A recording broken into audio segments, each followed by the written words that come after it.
Good evening students. आज फिर से मैं आपके सामने आया हूँ बीकॉम पार्ट 1 का ब्रांच अकाउंट लेकर। हम लोगों ने फर्स्ट क्लास में जो ब्रांच अकाउंट हम लोगों ने पढ़ा था उसमें एक सिंपल ब्रांच अकाउंट कैसे मेंटेन की जाती है वो हम लोगों ने सीखा था, और साथ ही साथ इनवर्स प्राइस पे कैसे क्वेश्चंस बनते हैं, जब इनवर्स प्राइस पे क्वेश्चन दिया होता है उसे कॉस्ट प्राइस पे कैसे बदलते हैं, ये सब भी हम लोगों ने सीखा था। गुड्स इन ट्रांजिट के बारे में हम लोगों ने जाना था, लोडिंग कैसे निकलता है इसके बारे में भी जाना था। आज हम लोग क्या पढ़ेंगे? आज हम लोग पढ़ेंगे डेटर मेथड। डेटर मेथड का मतलब क्या होता है? साफ है। क्या हर बार ऐसा जरूरी हो कि ब्रांच हमेशा कैश सेल्स ही करे? हो सकता है कभी वो क्रेडिट सेल्स करे, गुड्स उसने सोल्ड किया लेकिन पैसे अभी तक ना मिला हो, तो ब्रांच का डेटर भी होगा मार्केट में।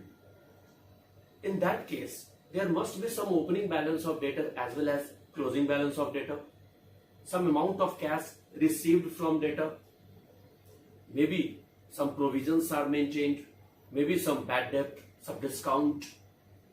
तो अगर इन तरह की इंफॉर्मेशन हो और इसमें से कोई भी एक इंफॉर्मेशन मिसिंग हो, उसे निकालने के लिए हम लोगों को डेटर अकाउंट बनाना होगा।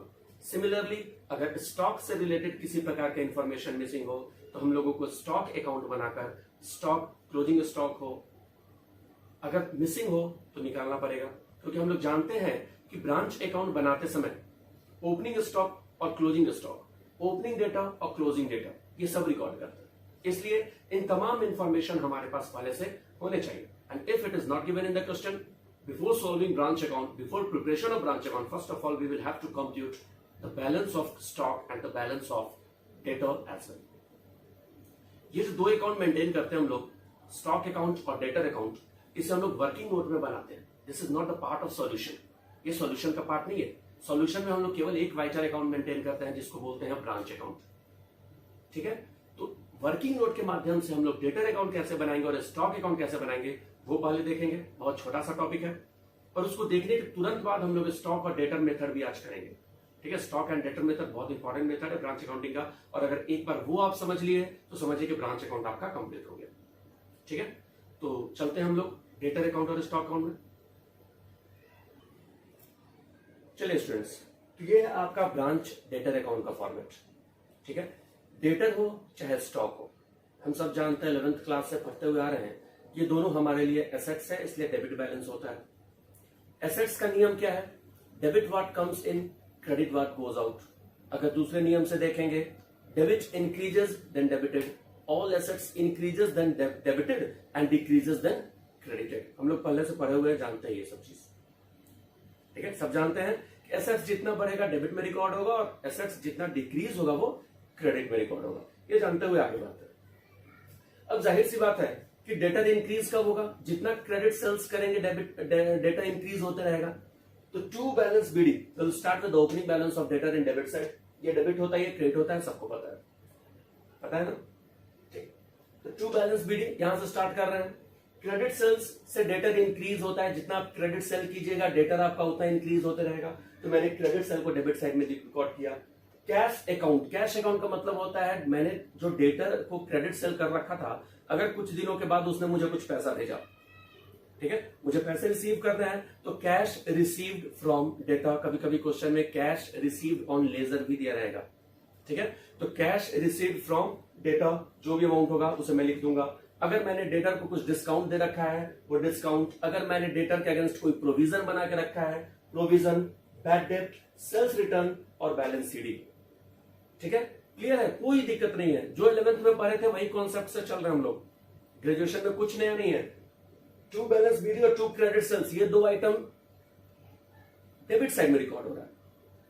ठीक है, एक बिल से रिलेटेड होता है, अगर बिल डिसऑनर हो गया तो टू में और बिल नया बना तो वो बाय में, लेकिन जनरली क्वेश्चन में ऐसा मिला नहीं है इसलिए मैंने उसे नहीं लिखा। तो cash receive from debtor, discount allowed, provision, bad debt, sales return, और इसको ऐड करेंगे, इसको ऐड करेंगे, जो डिफरेंस होगा बैलेंस सीडी, ये हमारा डेटर अकाउंट का सीडी आ गया, means closing balance of debtor. If in the question there is opening balance of debtor, credit sale is given, any information related to cash received or these items appearing in the credit side is given, then what shall we do? We need to compute the closing balance of data. क्या करने की जरूरत है? Closing balance of debtor निकालने की जरूरत है, जो वर्किंग नोट में, again I am repeating this, working note में बन रहा है। This is not the part of solution. ये वर्किंग नोट है, डेटर अकाउंट हो चाहे स्टॉक अकाउंट हो, दोनों ही हमारे लिए एसेट्स है, दोनों की डेबिट बैलेंस है, इंक्रीज होगी तो डेबिट तरफ और डिक्रीज होगी तो क्रेडिट तरफ। ठीक है, तो इस अकाउंट के माध्यम से हमने by balance CD that is closing balance of data निकाल लिया, जो कि रिकॉर्ड कहां होता है, क्रेडिट साइड में होता है। किस अकाउंट का, ब्रांच अकाउंट में। क्लियर है, कोई इशू नहीं है, तो इसे आप कॉपी कर लीजिए, हम लोग इस स्टॉक अकाउंट में चलेंगे। चलिए, तो डेटर अकाउंट के बाद एक और वर्किंग नोट में आएगा स्टॉक अकाउंट। ठीक है, डेटर मेथड में ही है स्टॉक अकाउंट। जब क्लोजिंग स्टॉक नहीं दिया रहता है और आपको क्लोजिंग स्टॉक निकालना है, तो कैसे निकालेंगे, क्या क्या दिया है, ओपनिंग स्टॉक तो क्वेश्चन में दिया होगा, गुड्स सप्लाइड क्वेश्चन में दिया होगा, अगर किसी प्रकार से गुड्स रिटर्न होगा वो भी क्वेश्चन में दिया होगा, अगर किसी प्रकार से वेस्टेज हो, चाहे वो नॉर्मल वेस्टेज हो चाहे अब नॉर्मल वेस्टेज हो, किसी प्रकार से वेस्टेज हो, वो आपके स्टॉक को कम कर देगा। स्टॉक का मतलब सब जानते हैं। इंक्रीज कब होगा स्टॉक, ब्रांच का स्टॉक कब इंक्रीज होगा, जब हेड ऑफिस उसको भेजेगा। जब हेड ऑफिस सामान भेजेगा तब उसका स्टॉक बढ़ जाएगा, नहीं भेजेगा तो स्टॉक नहीं बढ़ेगा। स्टॉक घटेगा कब, जब वो बेचेगा, स्टॉक बेचने पे स्टॉक घटेगा। स्टॉक खराब हो गया तो स्टॉक डिक्रीज होगा। अगर किसी प्रकार से आपने डोनेशन चैरिटी वगैरह कर दिया, किसी प्रकार से लॉस हो गया, तब आपका स्टॉक कम होगा। ठीक है, तो ये तमाम आइटम्स से रिलेटेड वर्किंग नोट के माध्यम से हम लोग क्लोजिंग स्टॉक का वैल्यू निकालेंगे।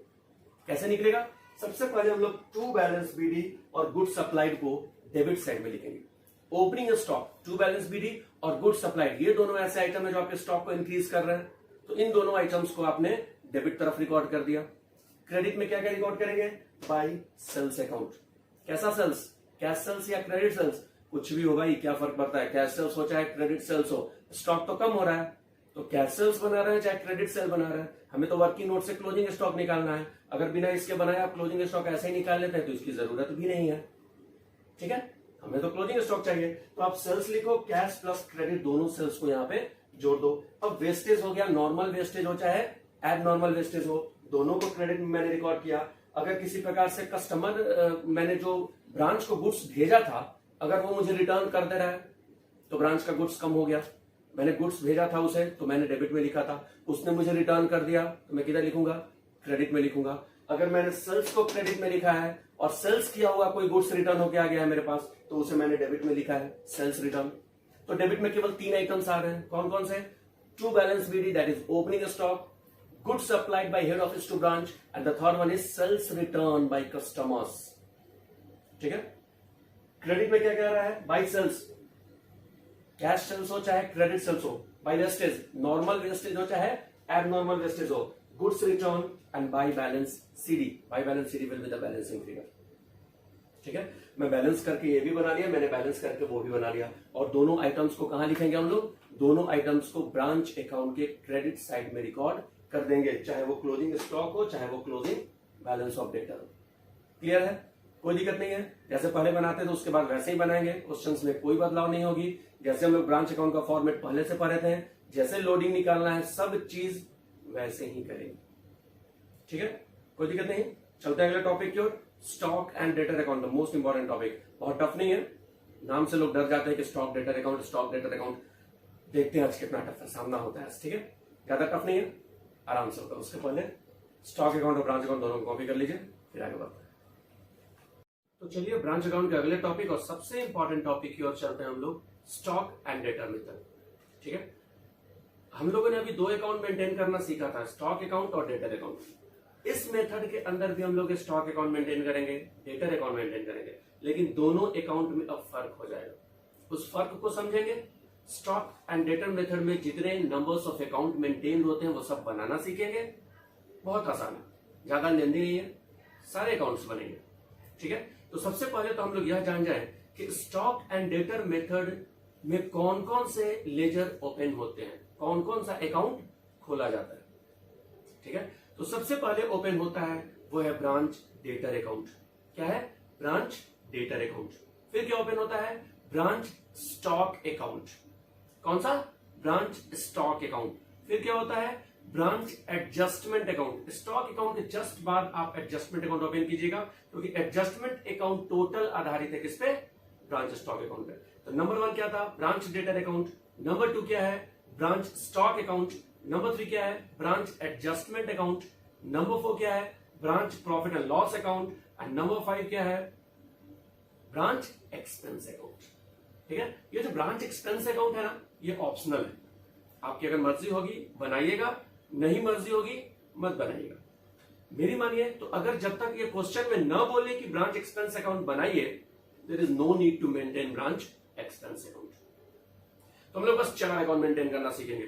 कौन कौन सा, branch debtors account, branch stock account, branch adjustment account, branch profit and loss account and branch expense account. Optional है, इसे छोड़ के चलेंगे, जब क्वेश्चन में बोलेगा तभी बनाएंगे। ठीक है, इसके अलावा ये 4 आइटम जो है, 4 अकाउंट जो है वो हम लोग अभी बनाना सीखेंगे और ये मेथड खत्म हो जाएगा। क्वेश्चन जो फर्स्ट क्वेश्चन होगा वो आप लोग ट्राई करके देखिएगा कि बन रहा है कि नहीं बन रहा है। बनेगा तो ठीक, नहीं बनेगा तो प्रॉब्लम पूछिएगा आप लोग। ठीक है, लेकिन उसकी नौबत कब आएगी, जब हम ये समझेंगे तब। ठीक है, लेट्स बिगिन। पहले आप नोट डाउन कर लो कि कौन कौन से अकाउंट मेंटेन करने हैं। डेटर अकाउंट के बाद ब्रांच स्टॉक अकाउंट देखते हैं, बहुत इंपॉर्टेंट है ये भी। स्टॉक एंड डेटर मेथड के लिए ब्रांच डेटर अकाउंट के बाद branch stock account. Branch stock account बनाते समय जो पहली बात आपके दिमाग में आनी चाहिए और टिकनी चाहिए वो ये है कि ब्रांच स्टॉक अकाउंट हमेशा इनवॉइस प्राइस पे रिकॉर्ड होती है। ठीक है, ब्रांच स्टॉक अकाउंट हमेशा इनवॉइस प्राइस पे मेंटेन होती है। ठीक है, अगर ओपनिंग स्टॉक इनवॉइस प्राइस पे दे रखा है, गुड्स सप्लाइड दे रखा है, गुड्स रिटर्न दे रखा है, क्लोजिंग स्टॉक दे रखा है, each and every items, even wastage, ठीक है, each and every items shell be recorded at invoice price only. Clear है, कोई इशू नहीं है, बन गया क्वेश्चन, बहुत इजी है, कोई दिक्कत नहीं है। ट्रू बैलेंस बीडी से शुरू करेंगे। इसके पहले हम लोग देखे हैं ट्रू बैलेंस बीडी से ब्रांच स्टॉक अकाउंट स्टार्ट किए हैं। उसके बाद टू डेटर्स अकाउंट, अभी हम लोगों ने देखा था ब्रांच डेटर अकाउंट में बाई स्टॉक था और ब्रांच डेटर अकाउंट में टू स्टॉक था। तो to stock will be posted in the credit side of stock account and by stock will be posted in the debit side of stock account. Clear है, तो ये जो to debtors है वो क्या है, सेल्स रिटर्न है। ठीक है, उसके बाद टू गुड्स सप्लाइड, तो गुड सप्लाइड की बात होती है, सेल्स की बात होती है, सेल्स रिटर्न की बात होती है, ओपनिंग स्टॉक की बात होती है। Each and every item shell be recorded on invoice price only. अब चलते हैं बाई साइड में, कौन कौन सा आइटम हमारे स्टॉक को कम करती है। तो सबसे पहले तो होता है सेल्स। अगर कैश सेल्स है तो लिखेंगे बाई कैश अकाउंट, अगर क्रेडिट सेल्स है तो लिखेंगे बाई डेटर्स अकाउंट। अगर आपको याद रखना हो तो अपनी सहूलियत के लिए आप ब्रैकेट में क्रेडिट सेल्स का प्रयोग कर सकते हैं, लेकिन जो मेजर अकाउंट, जो प्रॉपर अकाउंटिंग सिस्टम है, जो प्रिंसिपल को फॉलो हम लोग करते हैं, उसके अनुसार you will have to write by debtors account. ठीक है, क्या लिखना होगा, बाय डेटर्स अकाउंट। उसके बाद by goods return, by wastage, by balance CD. कोई दिक्कत नहीं। ये गुड्स रिटर्न कौन सा रिटर्न है, कस्टमर नहीं रिटर्न कर रहे हैं, कस्टमर जो रिटर्न कर रहा है वो हम लोग टू डेटर्स लिख चुके हैं। ये गुड्स रिटर्न वो रिटर्न है जो ब्रांच रिटर्न कर रहा है हेड ऑफिस को। ठीक है, जो भी रिकॉर्डिंग होगी वो किस बेसिस पे होगी, वो इनवॉइस प्राइस के बेसिस पे होगी। चलिए थोड़ा सा ट्विस्ट एक बात को लेकर समझते हैं।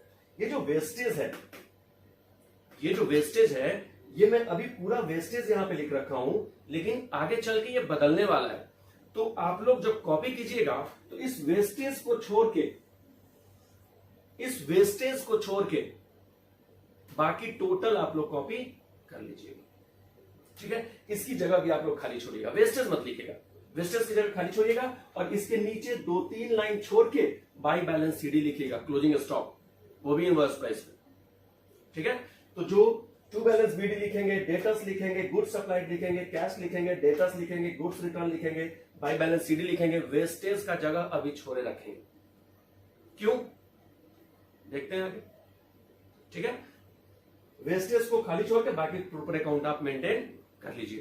तो डेटर्स अकाउंट आपने कर लिया, स्टॉक अकाउंट कर लिया, और मैंने जब ये अकाउंट्स की लिस्ट आपको दी थी कि कौन कौन से अकाउंट मेंटेन करना है इस मेथड में, तो मैंने बताया था कि stock account shall be followed by branch adjustment account, because branch adjustment account is totally dependent on stock account. ठीक है, ब्रांच एडजस्टमेंट अकाउंट टोटली किस पे डिपेंड करता है? स्टॉक अकाउंट पे डिपेंड करता है। जैसा कि मैंने आपको पहले बताया कि branch stock account invoice price पे मेंटेन होता है, इनवॉइस प्राइस पे लिखते हैं। तो ये जो ओपनिंग स्टॉक आपने लिखा, इसमें लोडेड प्राइस है, लोडिंग इंक्लूडेड है। ठीक है, आपने जो गुड्स रिटर्न लिखा, आपने वेस्टेज लिखा, आपने क्लोजिंग स्टॉक लिखा, आपने गुड्स सप्लाइड लिखा, टोटल में लोडिंग है। ठीक है, तो except sales and sales return, sales और सेल्स रिटर्न को छोड़ के गुड्स से रिलेटेड जितने भी आइटम है उसका लोडिंग निकालेंगे, and that shall be recorded in branch adjustment account to get gross profit. ठीक है, हम ग्रॉस प्रॉफिट निकाल रहे हैं। ब्रांच एडजस्टमेंट अकाउंट की जो बैलेंसिंग फिगर होगी वो इधर ग्रॉस प्रॉफिट और ग्रॉस लॉस होगी। ठीक है, तो हम लोग ब्रांच स्टॉक अकाउंट बना दिए। बैलेंस बीडी ओपनिंग स्टॉक हो, चाहे गुड्स सप्लाइड हो, चाहे सेल्स रिटर्न हो, हर आइटम को इनवॉइस प्राइस पे लिखा है। और ब्रांच एडजस्टमेंट अकाउंट में केवल सेल्स और सेल्स रिटर्न को छोड़ के, सेल्स और सेल्स रिटर्न को छोड़ के टोटल अमाउंट का लोडेड जो प्राइस है, जो लोडिंग प्राइस है, उसे हम लोग हटाएंगे। लोडिंग कैसे निकलता है आप लोग बता चुके हैं आप लोग को पहले। कैसे निकलता है loading? Rate divided by 100 plus rate. Very good. ठीक है, चलिए, तो ओपनिंग स्टॉक मान लेते हैं कि 1,20,000 रुपया ओपनिंग स्टॉक है। कितना है? 1,20,000 रुपया। इसमें 20,000 रुपया लोडिंग है।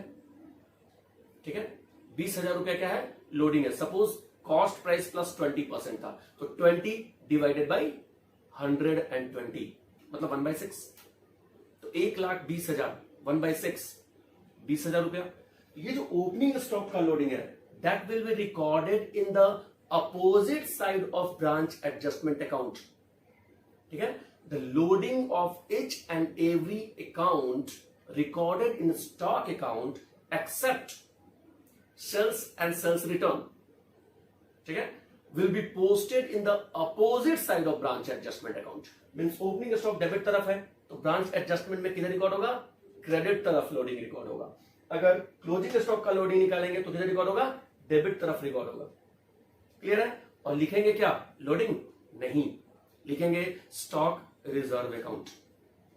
ठीक है, स्टॉक रिजर्व अकाउंट लिखेंगे। तो ओपनिंग स्टॉक का स्टॉक रिजर्व किधर लिखेंगे? By stock reserve. मान लेते हैं 20,000 था तो 20,000 रुपया।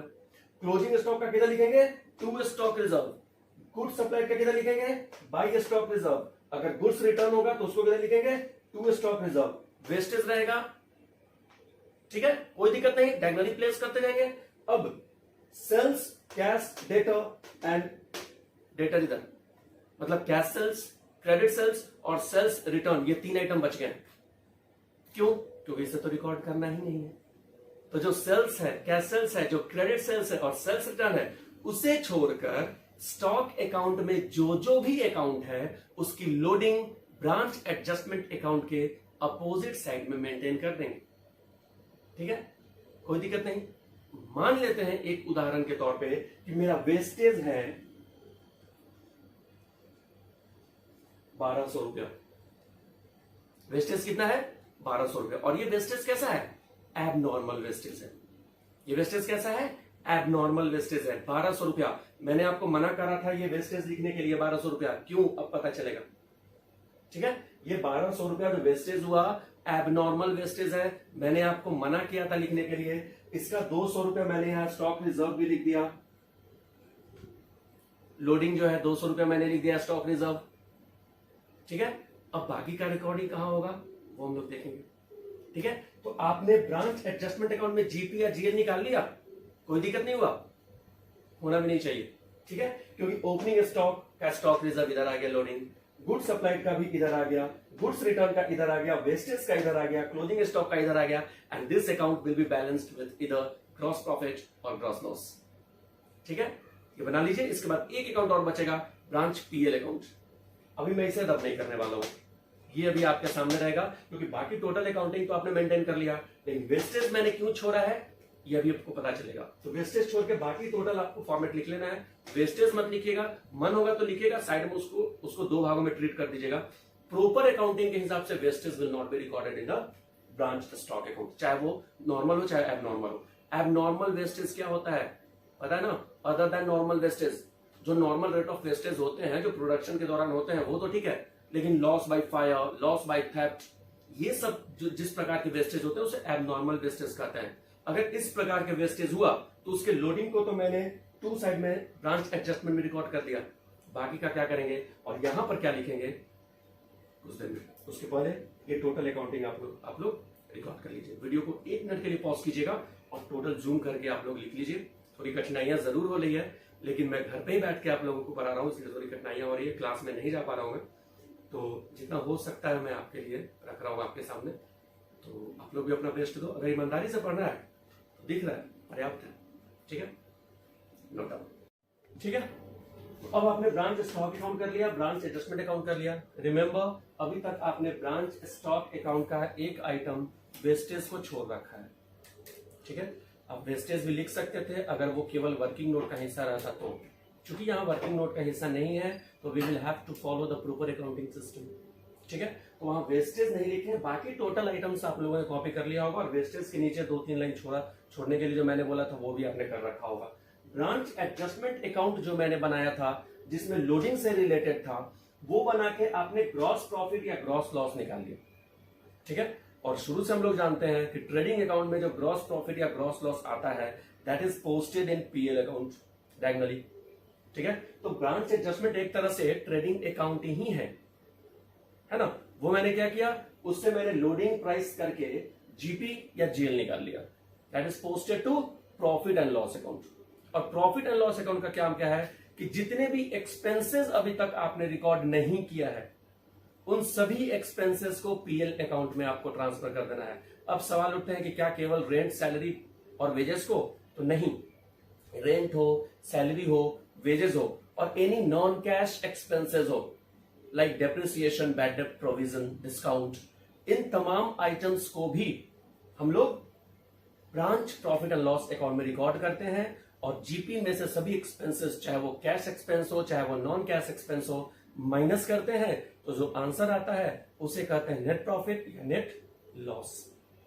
सिंपल है। मैंने ब्रांच ग्रॉस प्रॉफिट से स्टार्ट किया, ठीक है। मैंने एक्सपेंसेस को यहां पे डेबिट तरफ रिकॉर्ड किया। डेबिट एक्सपेंस का मतलब क्या हो गया, चाहे वो कैश एक्सपेंस हो चाहे वो क्रेडिट नॉन कैश एक्सपेंस हो। Non cash expense is depreciation, bad date,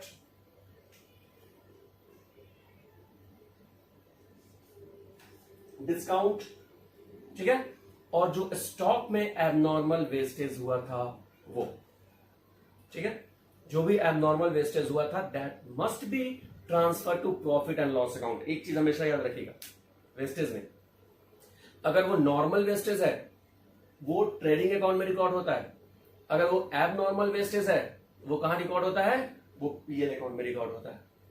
अब मैं अगर आपसे पूछूं कि आखिर एबनॉर्मल वेस्टेज के कारण मेरा नुकसान हुआ कितना है, तो आप क्या बोलोगे, 1200 रुपया। आप तो बोल दोगे 1200 रुपया क्योंकि स्टॉक अकाउंट में एबनॉर्मल वेस्टेज दे रखा है 1200 रुपया। तो क्या ये सही है, क्या एक्चुअल में एबनॉर्मल वेस्टेज मान लेते हैं कि लॉस बाय फायर, क्या 1200 रुपया का गुड्स आपका नुकसान हुआ है? नहीं, ये जो 1200 रुपया था इसमें 200 रुपया लोडिंग भी शामिल थी ना। आई बात समझ में? ये जो नुकसान आपको हुआ है abnormal wastage loss by fire के रूप में, क्या ये 1200 रुपया जो बुक में शो कर रहा है, क्या ये 1200 रुपया आपका एक्चुअल में लॉस हुआ है? नहीं, लॉस आपका मात्र 1000 रुपया हुआ है, क्योंकि 1200 में 20% तो आपका लोडिंग था।